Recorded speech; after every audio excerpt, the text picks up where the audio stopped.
Pessoal, continuando com a tutela antecipada em caráter antecedente, vimos então que é possível apresentar esta petição, que vai se limitar ao pedido da tutela em caráter antecedente, com indicação da tutela final, mas o pedido nesse momento é só para concessão da tutela antecipada em caráter antecedente. Isso vai ser distribuído, chegar para um juiz. E o que esse juiz então pode fazer? Ele pode, em primeiro lugar, indeferir esse pedido. Ele pode entender que os requisitos para a concessão da tutela antecipada não estão presentes neste momento, e aí ele indefere o pedido. Quando ele indefere esse pedido, abre-se ao autor a necessidade de, em 5 dias, emendar aquela petição que ele apresentou com a apresentação do seu pedido final, complementando então aquela ação que ele propôs. Ele formulou um pedido de tutela antecipada unicamente, agora ele apresenta um pedido de tutela final. Ele complementa, ele emenda em 5 dias aquela petição para isso. Se ele não faz essa emenda, o processo vai ser extinto sem resolução do mérito. Entende-se que ele perdeu ali o interesse naquela demanda, então vai ser tudo extinto. Claro que esse autor também pode recorrer desse indeferimento, e ele pode fazer isso por meio do agravo de instrumento. Existe a possibilidade dele agravar. Isso vai aparecer lá no artigo 1015 do CPC, especificamente a previsão desse agravo de instrumento, que é cabível, e ele pode fazer esse recurso, mas além do recurso, ele precisa emendar aquela petição em 5 dias para a formulação do seu pedido principal, ok? O que pode acontecer também? Pode acontecer desta tutela, deste pedido de tutela antecipada em caráter antecedente, ser deferido pelo juiz. Quando este pedido, então, é deferido pelo juiz, o réu vai ser intimado, vai ser comunicado desse pedido, né? Vai ser informado desse pedido por meio de uma citação para vir para o processo, afinal de contas é a primeira vez que ele virá para o processo, e o réu, então, pode recorrer dessa decisão que concedeu a tutela antecipada em caráter antecedente, também por meio do agravo de instrumento lá do artigo 1015. Paralelamente a isso, o autor que teve a tutela antecipada em caráter antecedente deferida tem também um ônus, ele tem um prazo de 15 dias aí para aditar a sua petição, complementando aquela petição com a formulação do seu pedido de tutela final, apresentando todos os fatos, fundamentos e a formulação daquele seu pedido de tutela final, completando então aquela demanda que inicialmente foi proposta só com o objetivo de se obter a tutela antecipada em caráter antecedente. E aí o código nos dá 2 previsões que tem que ser analisadas em conjunto. Ele vai dizer assim, ó: se o autor não adita a petição inicial, o processo é extinto sem resolução de mérito e a medida concedida é revogada, a tutela é revogada. Então vejam, deferida a tutela, o autor tem 15 dias para complementar a petição, para aditar a petição inicial, sob pena de extinção do processo sem resolução do mérito e revogação daquela tutela antecipada concedida. Primeira previsão. Segunda previsão, o réu, uma vez comunicado daquela medida concedida, tem que interpor o respectivo recurso, que no caso vai ser agravo de instrumento, daqui a pouquinho vamos falar disso, isso já é polêmico, sob pena de estabilização da tutela antecipada em caráter antecedente. O que significa isso? Se o réu, uma vez informado daquela tutela concedida em caráter antecedente, não impugna por meio de recurso aquela tutela concedida, se ele não impugna aquela decisão que foi concedida, este réu terá contra si aquela tutela estabilizada, ou seja, ela se torna estável. Ela não poderá mais ser modificada por hora. E o processo vai ser extinto sem resolução do mérito também. A primeira dúvida que se põe, e aí eu vou colocar isso lá para vocês pensarem para amanhã, ou talvez na aula de quinta, né, nós conversarmos sobre isso, é o seguinte: o que acontece se o autor não adita em 15 dias e o réu não recorre em 15 dias? O que vai acontecer? Será que nesse caso a ação vai ser extinta sem resolução do mérito e a tutela vai ser revogada? Porque o autor deveria ter aditado? Ou será que nesse caso a tutela se estabiliza e aí tudo bem que o autor não tenha feito o aditamento? O que importa é que o réu não recorreu. Qual será que é a solução para esse caso? Não vou responder para vocês, é um pouco menos polêmica essa dúvida, mas ela existe. E depois a gente conversa melhor sobre ela, ok? Mas essa é uma primeira questão, né? Porque quando o réu também não recorre, gente, o que vai acontecer? O processo também vai ser extinto sem resolução do mérito. A estabilização da tutela acontece e o processo é extinto sem resolução do mérito, morre ali. Aí vocês podem me perguntar, mas se o autor quiser continuar, ele fica feliz com a estabilização, afinal de contas, aquilo se torna imutável, não podemos mais discutir aquela tutela concedida, a princípio, daqui a pouquinho eu explico melhor porque que eu estou dizendo tantas vezes esse a princípio, mas a princípio ela se torna estável e o autor não quer a extinção do processo. Ele não quer a extinção do processo porque a intenção dele é formular uma série de pedidos contra aquele réu e ele quer usar essa mesma relação, esse mesmo procedimento que foi instaurado para então dar início à formulação de uma série de pedidos. Será que o autor pode pedir para o juiz que, não obstante a estabilização ocorra, ainda assim o processo continue? É uma segunda perguntinha que eu faço para vocês que nós vamos discutir depois, ok? Será que essa estabilização acontece no interesse desse autor ou acontece no interesse do processo, acontece no interesse da jurisdição do Estado, né? Qual será que é a finalidade disso, tá? Já adianto a vocês uma discussão interessante, né? Quando se criou essa ferramenta, que é muito criticada, gente, muito criticada, tá? Muita gente critica a tutela estabilizada e muita gente se conformou com ela porque ela não existe muito, ela não acontece muito, tá? E realmente, quando veio o CPC de 2015, muita gente falou, nem vamos nos preocupar com isso aí não vai acontecer. E realmente não está acontecendo. Tem uma amiga, uma professora maravilhosa, muito querida, a professora Carolina Ozeda, que fez inclusive uma pesquisa empírica disso.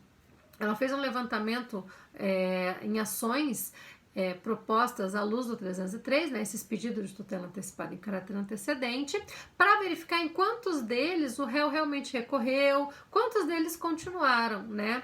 E ela notou que em muitos o réu recorre e que a estabilização só estava acontecendo naqueles casos em que a parte precisava daquela tutela em caráter antecedente, mesmo sem a oposição do réu. Vou dar um exemplo para vocês, né? Existe, por exemplo, uma vedação a fazer com que alunos de ensino básico progridam de série, né? Então, outro dia uma amiga, por exemplo, virou para mim e falou, meu filho tá lá na 2ª série, mas ele tá entediado porque ele já passou muito daquilo que aquelas crianças estão estudando, ele já entende tudo aquilo e eu queria que ele passasse para uma série mais avançada, eu queria que ele fosse para a 3ª série, mas a escola não pode fazer isso.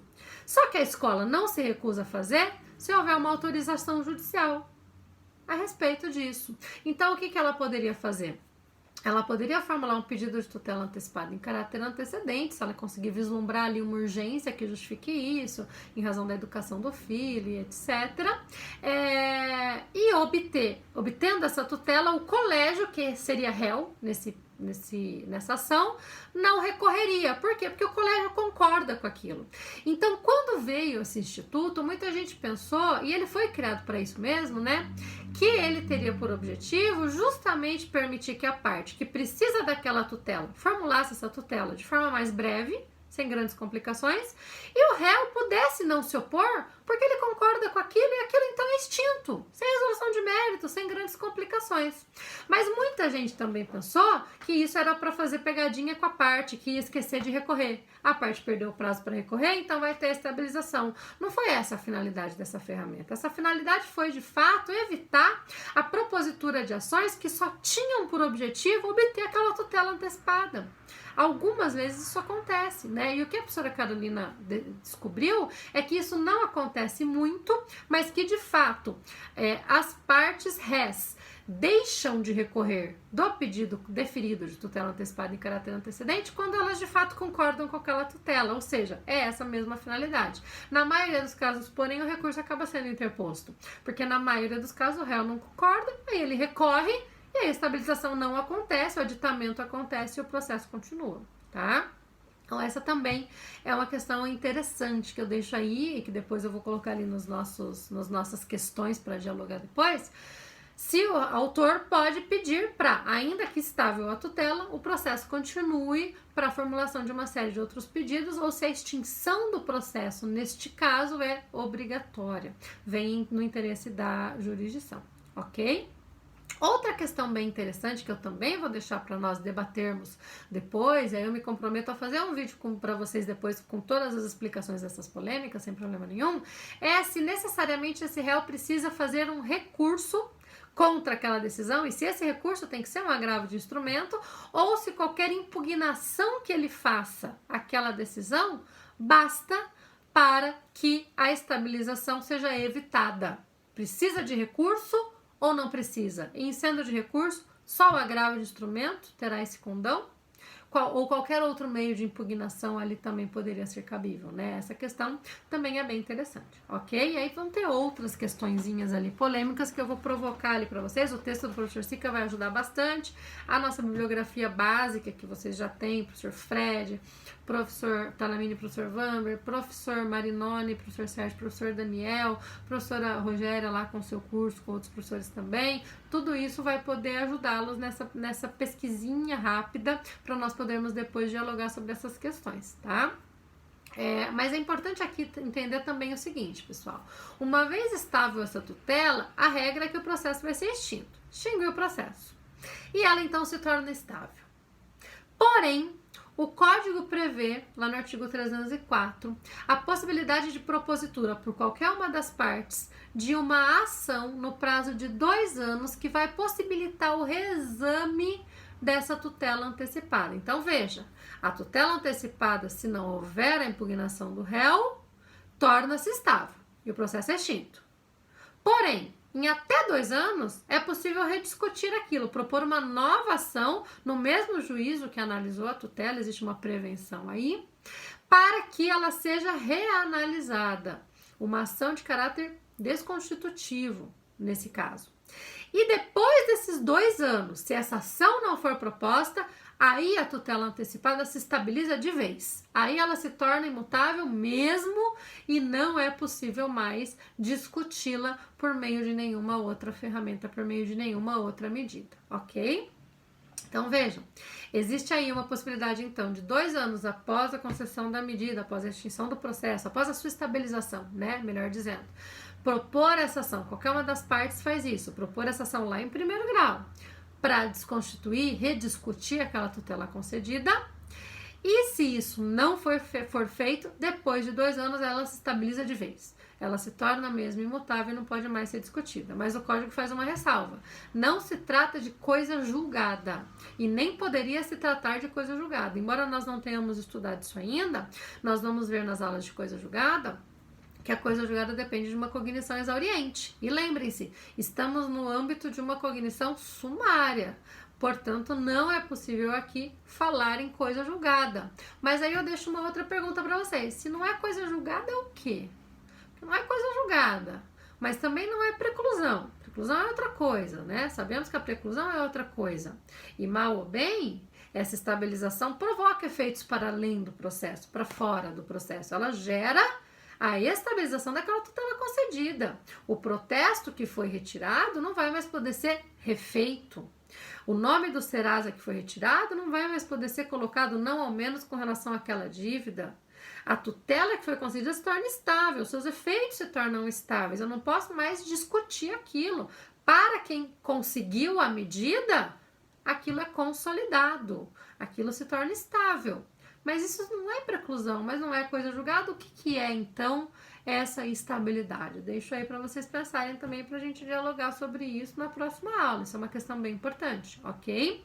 E se não é coisa julgada, uma questão importante é que tudo aquilo que se aplica a coisa julgada, que depois a gente vai entender melhor, os efeitos, inclusive, positivos aí da coisa julgada, o efeito positivo, também não vai poder ser aplicado nesse caso. Então, também é importante frisar que não se trata de coisa julgada, o código diz que não é e não poderia ser mesmo, porque isso traz uma série de consequências pra gente, ok? Vejam como isso é complicado, né? E é muito importante nós pensarmos nos limites dessa tutela estável. O que afinal se torna estável? Então imaginem, por exemplo, que eu entre lá com um pedido de tutela antecipada só para sustar um protesto, só para suspender os efeitos de um protesto que foi feito contra mim porque eu não paguei determinada dívida. Já adianto para vocês, isso é uma discussão que eu quero fazer depois com vocês sobre o que é cautelar e o que é antecipada, lá na aula de cautelar, mas já adianto para vocês que para mim, protesto, sustação de protesto é tutela antecipada. Tá? Então imagine que eu tenho por intenção entrar com uma ação para discutir um determinado débito que eu tenho com alguém. Só que esse alguém me protestou. Foi lá no cartório e fez um protesto contra mim. E eu tenho muita urgência, porque eu sou empresária, eu preciso preservar o meu negócio, eu preciso realizar uma série de relações aí. Eu preciso sustar aquele protesto, então eu entro com pedido de tutela antecipada em caráter antecedente só para sustar o protesto e consigo essa medida e o réu não recorre e, portanto, a tutela que concedeu a sustação, a suspensão do protesto, se torna estável. O que essa estabilidade significa? Significa que o meu credor não vai poder protestar de novo aquele título. Mas ele pode protestar um outro título que ele tenha contra mim, ele pode protestar um outro título que decorra dessa mesma obrigação que ensejou o primeiro protesto, ele pode entrar com uma ação de cobrança contra mim, cobrando aquele débito que ele tem contra mim? E aí? Quais são os limites dessa estabilização da tutela antecipada realizada? Também é uma pergunta que eu deixo para vocês, que eu vou colocar ali nas nossas questões de sugestão para o nosso diálogo de amanhã. Depois eu gravo um vídeo para explicar tudo isso para vocês. Então vejam como isso é muito delicado, tá? É um instituto novo, vem lá com o CPC de 2015, não tá tendo lá muita aplicação, embora ele tenha um fim muito importante para esses casos que eu disse para vocês, em que de fato o réu não vai querer muito se opor àquilo, né? Mas é uma ferramenta bem importante com a qual nós temos que nos preocuparmos, ok? Por hora é isso, depois vamos voltar nesse tema porque tem uma série de polêmicas aí que eu quero discutir com vocês, mas eu vou deixar vocês primeiro pensarem sobre elas, darem uma pesquisada sobre isso e pensarem um pouquinho aí, logicamente, sobre o que vocês acham que atende cada uma dessas perguntas que eu deixei aqui e outras que eu coloquei ali no roteiro de vocês. E amanhã nós dialogaremos sobre elas e continuaremos esse diálogo na quinta para vermos aí com calma as tutelas de urgência, porque de fato é um tema que não é muito fácil, que é muito legal, muito importante, mas que não é muito fácil, então vamos com calma, anotem todas as dúvidas e daqui a pouquinho nos encontramos no Collaborate para conversarmos sobre isso. Um beijo, pessoal, se cuidem!